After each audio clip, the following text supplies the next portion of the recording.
I might be a fool, but I will be heard. My arguments will be considered by this court, and then after that, whatever this court may deem fit, appropriate orders may be passed. This is what I have to tell the court. This is what I have to remind my associates to say to the court whenever they are not taken seriously. Ever so often, as litigating lawyers, you try to innovate things for your client. You try to move applications, petitions, suits, appeals of all sorts, where you try to extract to the best possible extent any possible relief for your clients. And in the pursuit of trying to achieve this, on a lot of occasions, what happens is that you are not taken seriously, especially if you're doing something not done very, very often. And so what happens in these situations is that the judge, the prosecutor, the opposing counsel, every single person around you will tell you, will in a patronizing tone tell you that what you are seeking cannot be granted. You have other remedies. Your petitions, your applications, your arguments maybe are at a premature stage. There are a host of other objections they'll have. And on a lot of these occasions, in a lot of these pleadings that you move before these courts, they will want to return the documents to you so that they don't have to pass any orders on those. They will try to dictate in their orders that the thing that you have moved on some occasions, also they try to say that this thing is dismissed as withdrawn or dismissed as not pressed. To that I say, no matter what the situation, no matter how much of a fool they make you feel in this moment because of maybe your lack of experience at the bar,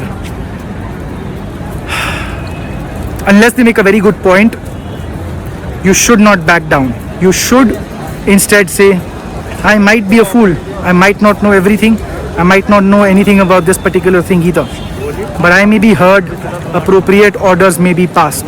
If that is done on a lot of occasions, you will see miraculously what you seek in entirety or in part, it comes out and it is done in your favor. That happened yesterday in a particular district court. Today an associate called me from Saket court, where I am right now, and said that the judge said you have other reliefs available to you. I am not going to grant this. I am returning this urgent hearing application filed by you. And I took a cab very quickly, left my car behind as well because of parking issues. Took a cab quickly from the Delhi High Court where I had a physical hearing, came to the Saket court with a good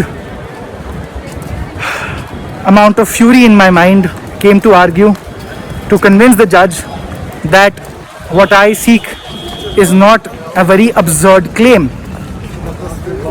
And as expected, the learned reader, when I went to him and I said, I want to be heard. How can you return my application? Decide on it, pass a speaking order, whatever you might want to. And after that, I will accept the fate and I will maybe test it out in appellate courts as well. The reader comes back, says today the judge does not want to hear the matter.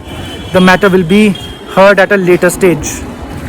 The reason why this is done by the judge is because now that the judge understands that an order has to be passed, the judge is going to read the file carefully. And in all probability in this particular matter, the judge will realize what I seek is not something very, very out of the ordinary, or even if it is something that is usually not sought, at least the relief which I am seeking, the judge is capable of granting. Whether the judge exercises their discretion to pass orders on this or not is up to the judge, and of course we can always take this in appeal. But this is a valuable lesson for all, especially junior advocates out there. Whenever anyone chastises you, tries to condescend you, tries to in a condescending tone say that this is not possible, what are you talking about, you have efficacious remedies elsewhere, your application is maybe premature, what you're asking cannot be granted, what kind of absurdity is this?